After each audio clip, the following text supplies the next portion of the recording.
un professeur de Castelnaudary qui m'avait dit un agriculteur, quand il s'installe, le premier outil qu'il doit acheter, c'est une bêche pour faire un peu connaissance avec son sol et savoir quel travail il doit faire. Et c'est un bon principe, un bon investissement qui a été très vite amorti.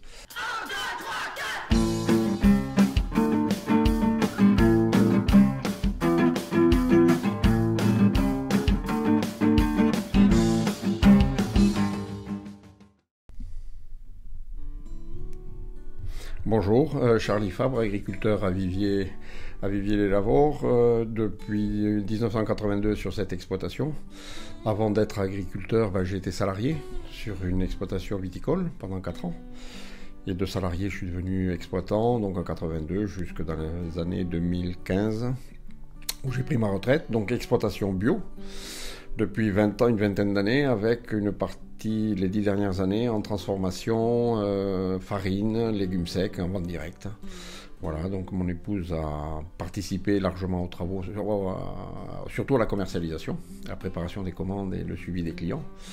Ce qui nous a permis de bien expliquer notre métier aux différents acheteurs, aux clients que nous avions sur Toulouse essentiellement, et sur les marchés de Lavores en particulier. Voilà, c'est une conversion qui s'est faite suite à peut-être au décès de notre fille, soit parce qu'on en avait marre de faire de la chimie et qu'on voulait faire un autre type d'agriculture. Au début, j'avoue que je l'ai fait parce que j'ai profité des CTE, des primes à la conversion, qui nous ont permis de passer le cap, surtout au niveau de la trésorerie. Et je ne regrette pas du tout, puisque j'ai découvert une autre façon de faire de l'agriculture, même si j'étais un agriculteur, j'allais dire, modéré. J'utilisais les produits chimiques quand j'en avais besoin et j'ai essayé de le faire à bon escient dans la mesure du possible. Et ce que j'ai pu pratiquer une agriculture que m'avait insufflé un professeur de Castelnaudary qui m'avait dit un agriculteur, quand il s'installe, le premier outil qu'il doit acheter, c'est une bêche pour faire un peu connaissance avec son sol et savoir quel travail il doit faire. Et c'est un bon principe, un bon investissement qui a été très vite amorti. Voilà. Donc en gros, ce que je peux dire de mon exploitation et de ma vie d'agriculteur. Donc mon métier d'agriculteur, ça a été un métier où je me suis installé comme agriculteur plutôt que rester salarié parce que je pensais m'acheter du temps pour être disponible pour les gens de passage, pour pouvoir ne pas voler le temps à mon employeur. Bon, c'était une idée sympa, mais en réalité, quand il y a du boulot à faire, il y a le boulot à faire. Et même si on ne voulait pas s'installer au sens de se bloquer dans un système, quand on a des contraintes financières, il faut faire tourner la boutique. Quand il faut faire le travail, on fait le travail, même s'il y a des amis qui passent et même s'il y a de la famille. Pendant les vacances, souvent, c'était un peu compliqué. Les gens ne comprenaient pas toujours que je ne fasse pas la sieste ou que je n'aille pas à la piscine et que j'avais du boulot à faire. Mais sinon, pour moi, c'est le plus beau métier du monde, le métier d'agriculteur, le plus complet du moins, où on touche un peu à tout. On fait de la gestion, on fait du travail physique, il faut se former régulièrement, essayer de discuter avec les autres pour comprendre un peu mieux son métier, pourquoi on le fait. Voilà, on fait de la gestion, on fait de la comptabilité, on fait de la mécanique, on se salit, on met les mains dans la boue. Voilà, c'est un métier très complet où une personnalité peut bien s'exprimer. Voilà. Et j'ai été content de faire ce métier parce que ça me correspondait tout à fait à ce que je voulais faire et au style de vie que je voulais avoir. Ça a bien correspondu.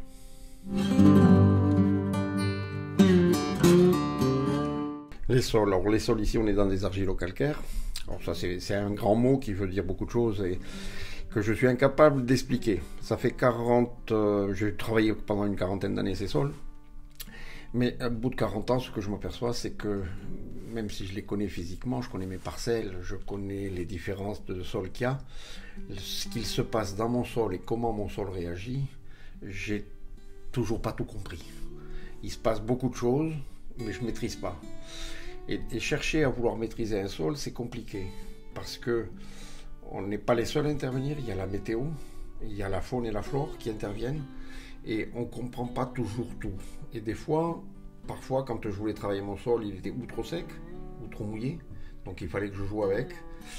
Donc le sol, c'est quelque chose qui nous est confié pour qu'on le travaille, pour qu'on le fasse produire, mais c'est quelque chose qui est vivant et qu'on ne maîtrise pas complètement. J'ai fait des erreurs et j'aime à rappeler, quand j'avais des étudiants de lycée agricole qui venaient voir l'exploitation, je leur disais que mon expérience, elle est 40 semis de blé, jamais 2 fois la même parcelle, jamais 2 fois la même variété, jamais 2 fois le même endroit. Donc ce que je peux dire simplement, c'est les bêtises et les erreurs que j'ai faites, mais je ne sais certainement pas ce qu'il faut faire. Et c'est pour ça que le travail de la terre, c'est un métier humble. Il faut qu'on reste à notre place. C'est pas parce qu'on a des gros tracteurs, parce qu'on a des gros matériels, qu'on a des engrais et qu'on connaît théoriquement la technique, qu'on maîtrise le sol. Et le sol, c'est lui qui doit rester le maître. C'est lui qui est le maître de nos productions.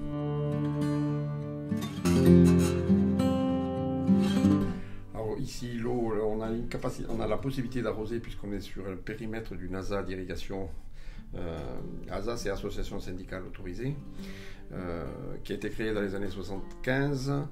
On s'est aperçu que la gestion de l'eau par l'irrigation est assez compliquée parce que dans les argilo-calcaires, on a beaucoup arrosé, on a apporté des grandes quantités d'eau dans des temps très courts sur des maïs et on a abîmé nos sols. C'est-à-dire qu'ils sont devenus, on les a noyés en gros, on les a asphyxiés. Et donc beaucoup d'agriculteurs ont arrêté l'irrigation, même si l'irrigation reste nécessaire dans la région quand on veut faire des productions de qualité et des productions de semences.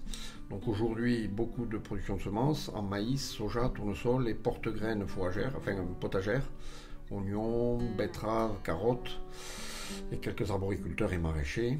Mais la gestion de l'eau dans les argilo-calcaires est compliquée, mais nécessaire pour la qualité. Après, la façon dont l'eau circule dans le sol, est liée à la façon dont est travaillé le sol et la structure du sol. Donc notre métier d'agriculteur, avant d'arroser, c'est de faire que la plante puisse explorer au maximum le sol pour puiser l'eau dont elle a besoin. C'est le meilleur moyen. Après, l'irrigation ne viendrait qu'en complément. Est-ce que l'irrigation dans les coteaux argilo-calcaires est une solution d'avenir ?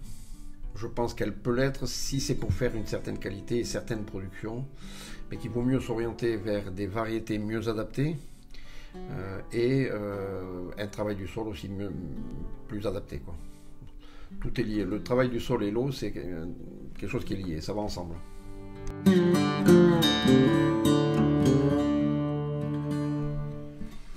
Alors, les institutions, la première institution auquel est confronté un agriculteur, c'était les coopératives essentiellement quand on voulait négocier, quand on veut vendre nos produits, parce qu'on sait produire mais on ne sait pas toujours vendre. Alors, les agriculteurs ont une part importante sur le fait que les coopératives leur ont échappé et que c'est parti dans des grands groupes qu'ils ne maîtrisent plus du tout.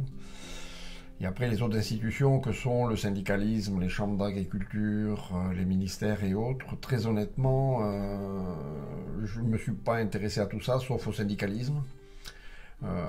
J'ai pas du tout adhéré dès le départ au syndicat dit majoritaire, la FNSEA.